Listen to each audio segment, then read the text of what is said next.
राधे राधे दोस्तों, वेलकम है आपका अपने चैनल अनुपमास किचन वर्ल्ड में। फ्रेंड्स देखिए, मैंने आपके साथ इससे पहले गुड़ मेवा पाक गोंद गुड़ मेवा पाक की रेसिपी शेयर की थी। आज हम बना रहे हैं गोंद के लड्डू। बहुत ही टेस्टी सर्दियों के स्पेशल गोंद के लड्डू। किसी भी तरह का जोड़ों का दर्द, सर्दी खांसी से आपको ये पूरी सर्दी बचा के रखेंगे। तो सर्दी शुरू होते ही ये गोंद गुड़ के लड्डू बनाकर रख लीजिए। बहुत ही ज़्यादा हेल्दी और टेस्टी होते हैं। इससे पहले देखिए, मैंने इस तरह से गुड़ मेवा पाक बनाया था, वो बनाइए या फिर ये लड्डू बनाइए। मैंने तो दोनों ही बनाकर रख लिए हैं और मेरी पूरी सर्दी इनको खाकर निकलने वाली है। हम सर्दी खांसी और जोड़ों के दर्द से बचे रहेंगे। चलिए इंग्रेडिएंट देख लेते हैं, इसमें क्या क्या यूज़ किया है मैंने। यहाँ देखिए, ड्राई फ्रूट कुछ इस तरह से पहले से अरेंज करके रख लेंगे सारे। फटाफट से मैं आपको एक बार दिखा देती हूँ क्या क्या है। बादाम, काजू, अखरोट, साथ ही मैंने यहाँ ड्राई खजूर लिए हैं, थोड़ा सा ड्राई कोकोनट लिया है।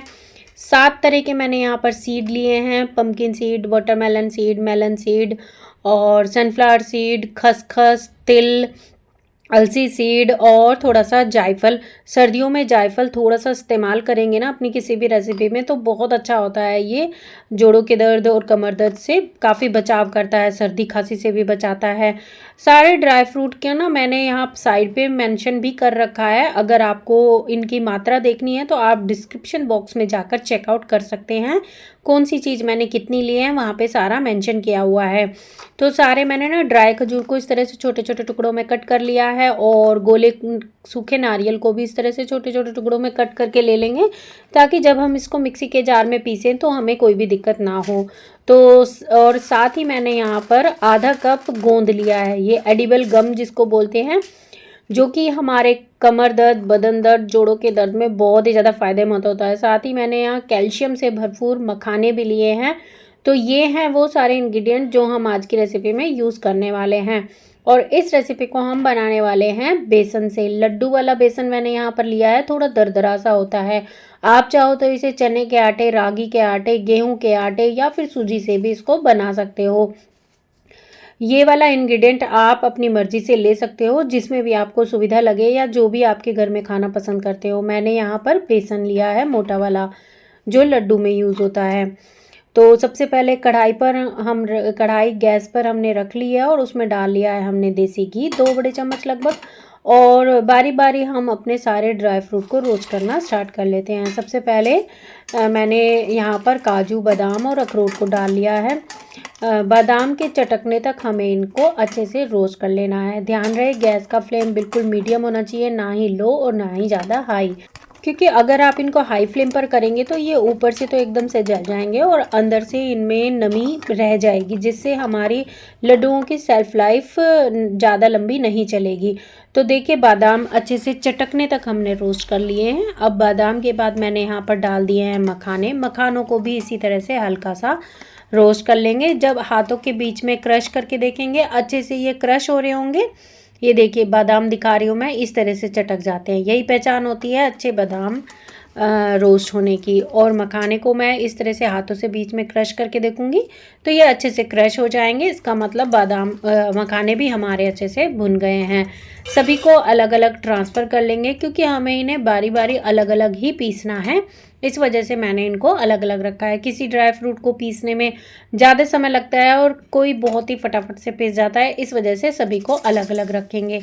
अब कढ़ाई में मैंने थोड़ा घी डाला। घी जैसे ही तेज गर्म होगा उसके बाद हम इसमें डालेंगे गोंद। गोंद ना डालते ही ऐसे जैसे भुनने लगता है, जैसे पॉपकॉर्न भुनता है, फूल के एकदम पॉपकॉर्न की तरह हो जाता है। और इसके भुनने की अच्छी पहचान ये है, जब इसको हाथों से इस तरह से क्रश करेंगे ना तो ये हाथों में ही इस तरह से भुरभुरा जाएगा, एकदम से इसका पाउडर सा बन जाएगा। यही पहचान होती है अच्छा गोंद भुनने की। अगर ये इस तरह से भुरभुरा नहीं होगा तो ये जब आप इसकी कोई रेसिपी बनाएंगे तो दांतों के बीच में चिपकेगा और वो कच्चा रह जाएगा। तो इसको ध्यान रहे, मीडियम फ्लेम पर हमें गैस तेल घी अच्छा सा गर्म होने पर ही इसको डालना है और अच्छा गोल्डन कलर आने तक हमें इसे रोस्ट करना है। कच्चा बिल्कुल भी नहीं रहना चाहिए। सारे मखाने और ड्राई फ्रूट हमने भून लिए थे। अब हम सबसे लास्ट में भूनते हैं बेसन। यहाँ पर 1 बाय 1 मैंने एक एक कटोरी 2 कटोरी बेसन लिया है, तो एक एक कटोरी 2 बारी में डालकर यहाँ पर हम बेसन को भूनेंगे। पहले हमें ऐसे कम लगेगा बेसन, लेकिन उसके बाद हम और घी डालकर उसको एडजस्ट कर लेंगे। साथ ही यहाँ मैंने जितने भी सीड लिए थे ना, उनको हम ड्राई रोस्ट कर लेंगे, क्योंकि इनको अगर हम घी में रोस्ट करते हैं ना तो ये सारे कढ़ाई में ही चिपक जाते हैं ज़्यादातर, और इनको निकालना फिर मुश्किल हो जाता है। इसलिए मैंने इनको ना ड्राई रोस्ट किया है। आप चाहो तो इनको भी घी में रोस्ट कर सकते हो।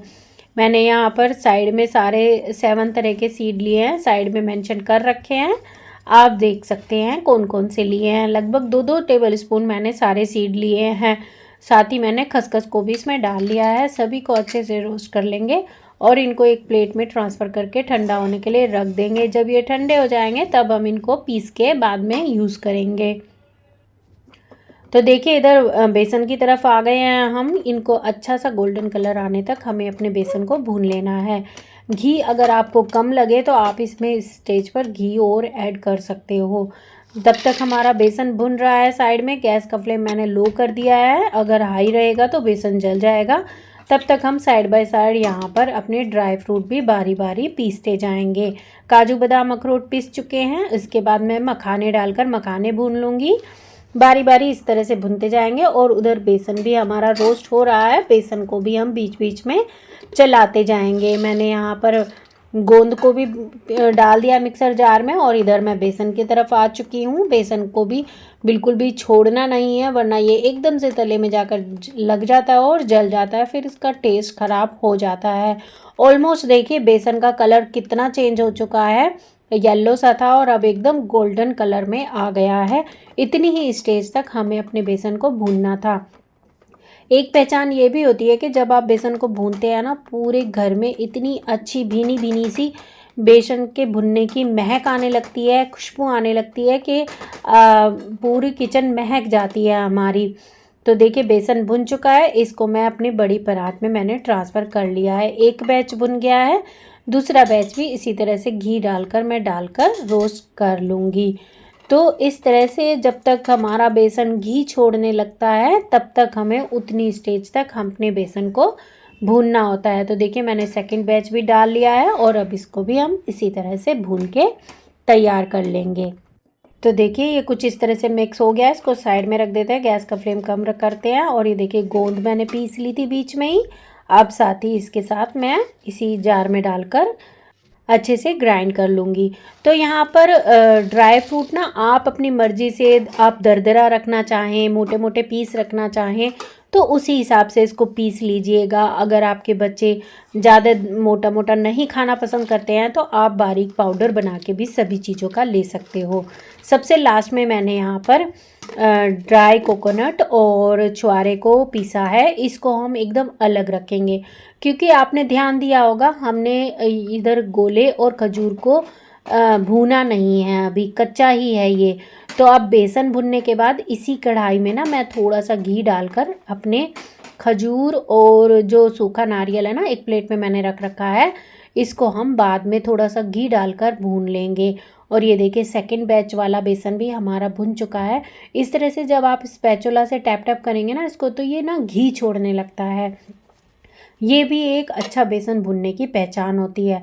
देखिए थोड़ा घी डालकर मैं अपना खजूर और नारियल वाला भी पाउडर डालकर इसको भी हल्का हल्का सेक लेंगे, ताकि हमारे लड्डुओं की सेल्फ लाइफ बढ़ जाए।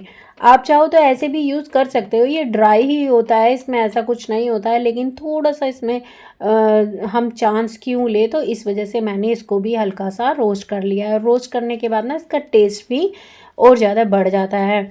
तो सभी चीज़ों को हम अब जितने भी हमने पीस पीस कर रखे थे ना, ये सीड को भी मैंने अलग से एक जार में डालकर पीस लिया है। ये देखिए उस जार में ना कुछ दिक्कत हो गई थी तो मैंने इसको दूसरे जार में डालकर पीसा है। इसमें बाकी अपने बेसन और खजूर वाले पेस्ट में हम अपने सारे सीड का पाउडर भी डाल देंगे। मैंने ना इसको अच्छा फाइन पाउडर ही बना लिया है। और जो काजू बादाम और मखाने और गोंद अलग से रखे थे ना, उनको भी इसमें मिक्स कर देंगे। सभी चीज़ों को अच्छे से इस तरह से हाथों से मिक्स करेंगे। आप चाहो तो ग्लव्स पहन के भी ये काम कर सकते हो, मैंने भी थोड़ा सा बाद में ना ग्लव्स पहन के किया है, क्योंकि हाथों में ना मेरे एलर्जी हो जाती है ज़्यादा इस तरह का काम करती हूँ जब। मिठास के लिए यहाँ पर मैंने इसमें लगभग 1.5 कप देसी खांड यूज़ किया है। आप चाहो तो यहाँ पर बूरा डाल सकते हो, मिश्री का पाउडर भी डाल सकते हो, और थोड़ा सा मैंने यहाँ पर जायफल भी डाल लिया है कद्दूकस करके, और 1 छोटी चम्मच इलायची पाउडर डाला है अच्छे से फ्लेवर के लिए। तो ये हो गई है हमारी लड्डुओं की गरम तासीर की तैयारी। तो सभी चीज़ों को अच्छे से मिक्स करेंगे, और मुझे ना ये वाला मिक्सचर थोड़ा सा ड्राई लग रहा था, तो इस वजह से मैंने ना यहाँ पर थोड़ा सा देसी घी मेल्ट किया और उसको इसमें मिक्स कर लिया। ये देखिए बाइंडिंग कम आ रही थी और मुझे थोड़ा ड्राई ड्राई लग रहा था, तो मैं देसी घी गरम करके ले आई हूँ, और इसमें हम थोड़ा थोड़ा मिक्स करके एक बार इसको मिक्स करके बाइंड करने की कोशिश करेंगे। अगर बाइंड नहीं होगा तो बाकी का सारा घी भी हम इसमें डाल लेंगे, और जितनी रिक्वायरमेंट हो आप उतना इसमें घी डाल सकते हो यहाँ पर। और घी डालिएगा फ्रेंड्स, तभी आपके लड्डुओं की सेल्फ लाइफ ज़्यादा लंबी चलेगी। अगर आप घी की जगह दूध या मलाई डालते हैं तो फिर वो लड्डू ना हफ्ते से ज़्यादा नहीं चलेंगे। लेकिन अगर आप घी में ही बनाएंगे ना तो ये महीने क्या 3-4 महीने भी बिल्कुल भी ख़राब नहीं होते हैं। आप इनको इसी तरह से किचन प्लेटफॉर्म पर रख कर छोड़ सकते हो, और महीनों तक बिल्कुल भी ख़राब नहीं होते हैं। आप महीनों तक इन्हें एंजॉय कर सकते हो। सर्दी में एक बार स्टार्टिंग में बना कर रख लीजिए और पूरी सर्दी इनको एंजॉय कीजिए। बस डेली 1 लड्डू खाइए और सर्दी, खांसी, जोड़ों के दर्द, कमर दर्द, बदन दर्द से राहत पाइए। तो फ्रेंड्स देखा आपने कितना इजी है इस तरह से सर्दियों के स्पेशल लड्डू बनाना। आई होप आपको मेरी आज की ये रेसिपी अच्छी लगी होगी। अगर अच्छी लगी तो अपनी फैमिली और फ्रेंड के साथ ज़्यादा से ज़्यादा शेयर करना और मुझे कमेंट करके बताना बिल्कुल मत भूलना। और हाँ, एक लाइक भी ज़रूर कर देना। अगर आप मुझे फेसबुक से देख रहे हैं तो मेरे पेज को लाइक एंड फॉलो करना बिल्कुल मत भूलना। यूट्यूब से देख रहे हैं तो चैनल को सब्सक्राइब कर लेना और बेल आइकन भी प्रेस कर देना, ताकि मेरे आने वाले नए वीडियो के नोटिफिकेशन आपको मिलते रहें। देखें, मैंने तो अपने सर्दियों की तैयारी कर ली है। आप कब कर रहे हैं? फटाफट से जाइए और अपने घर में बच्चे, बड़े, बूढ़े सभी के लिए ये सुपर हेल्दी लड्डू बनाकर तैयार कर लीजिए। देर किस बात की है? अब रेसिपी तो आपको मिल ही गई है। ड्राई फ्रूट कोई भी आप स्किप करना चाहें तो कर सकते हैं बेझिझक। जो आपको ना पसंद हो वो आप छोड़ सकते हैं, जो पसंद हो वो आप ऐड भी कर सकते हो। मैंने यहाँ पर जो मेरे पास अवेलेबल थे वो यूज़ किए हैं। आपके पास जो अवेलेबल हो आप वो यूज़ कीजिएगा, पर बनाइएगा ज़रूर। मेरा तो सर्दियों का लड्डुओं का डब्बा भर के बन के तैयार है। आप भी फटाफट से कर लीजिए। मिलते हैं ऐसी ही किसी एक और इंटरेस्टिंग और अमेजिंग सी वीडियो में। Till then take care, bye bye, be happy and stay healthy always, and stay connected with अनुपमा's किचन, क्योंकि इसी चैनल पर आपको और भी अमेजिंग और इंटरेस्टिंग वीडियोस मिलती रहती हैं। जैसे कि मैंने अभी लास्ट आपके साथ ये गुड़ मेवा पाक भी शेयर किया था। अगर आपने ये रेसिपी ना देखी हो तो इसको भी आप जाकर देख सकते हो मेरे चैनल पर अनुपमा's किचन वर्ल्ड में। लिंक मैं नीचे डिस्क्रिप्शन बॉक्स में दे दूंगी। तो फ्रेंड्स बाय बाय एंड सभी को राधे राधे। Bye friends.